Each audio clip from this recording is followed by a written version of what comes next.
today's video, we're gonna talk about low birth rate in Europe, how when it started, and how it have affected Europe as a continent, and what can be done about it, and what was it that led to low birth rate in the first place. All right, according to my research, low birth rate started in Europe around late 2000s, around 2008, 2007, 2008, and currently, for generations, probably after the war, there was programs that was put in place where countries like UK, Poland, Italy, they were doing something about birth control. Birth control was promoted heavily in Europe, in most European countries. Before, average UK citizens have UK couples have 5 to 6 kids before. So after the war, there's this idea that too much children is not good. Too much children is not good. That you should reduce. So there was anti-reproductive that was going on. Actually, I know it was all over the world, because I remember vividly. So the first time I heard about the European low birth rate was around the same time, 2008, 2009, 2010. So the reason is self-inflicted. Europeans, people mostly ideologically on the left, that feels like having too much children and you can't take care of them, breeds blah blah. So there was an agenda that was put in place for generations that promotes not having too much children. So that's what led to European low birth rate. Like for example, currently the countries in Europe with the lowest birth rate is Slovenia, Spain, Italy, Greece, and Malta, and some other smaller countries. So basically, in all demographic of European population, there is a decline in birth rate. So now the aging population are aging, and nobody is there to take care of them.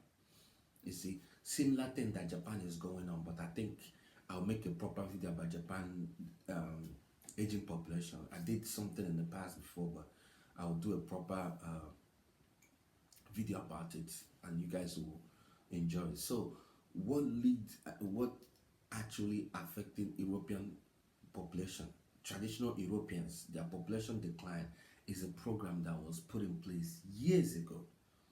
This is generational. So I remember actively in UK there was promotion to have lesser children, husband and wife going to family planning so they will not have too much children. They're telling them things they have to do to make sure they don't have too much children. Poland and the rest of the European. So now they are paying the price for it. Guess what? And the government, for those that are not happy that government are bringing migrants from all over the world too. So governments have noticed what is going on. Actually, instead of them to promote the idea of people start having kids again, they say no, we're gonna replace you guys, and we're gonna bring foreigners, immigrants from another country, teach them European way, and then they become European and replace the population. That is what is going on. So for some of you that are white people that are saying that there's a replacement going on, they're trying to replace you guys, and it's true. Yeah. So what happened is that when they find out, because for people to go back to having 5, 6 more children, it's no longer possible again. That traditional way of family having a lot of children will not come back to where you used before. There's no woman you will say to have 4 or 5 kids for you, and she'll say yeah. It was gonna be rare.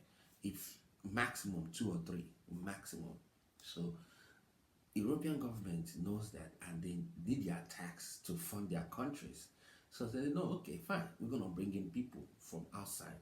That is what you guys see going on in Europe. That's why they are very liberal or progressive around immigration. So because if traditional Europeans, the white Europeans, the Catholic, the Protestant, if they start dying off, they will start experiencing what Japan is going through right now. So for the continuity of Europe and people having people working, paying tax and all that, they have to bring in people from other countries. That's the exact reason. But whose fault is it? It's the European government, it's the countries, because you shouldn't have been promoting that. For example, China is paying the price for it now too, because China have a one-child policy up until I can't remember, up until 2 years ago, 22 decades ago. That's when they stopped it, when they realized the mistake that was made. So every science have proven that is like a country that have younger population that is coming up is gonna survive. That's why the future is Africa, because Africa have the highest birth rate. But I'm gonna make a video about that. But specifically, this is Europe. Why did the Europe low birth rate affected Europe? It affected Europe in so many ways. For some of you that are having that feel like European tradition is dying, it's dying because there is no other European offsprings, children of European cultural background that can replace that. You understand?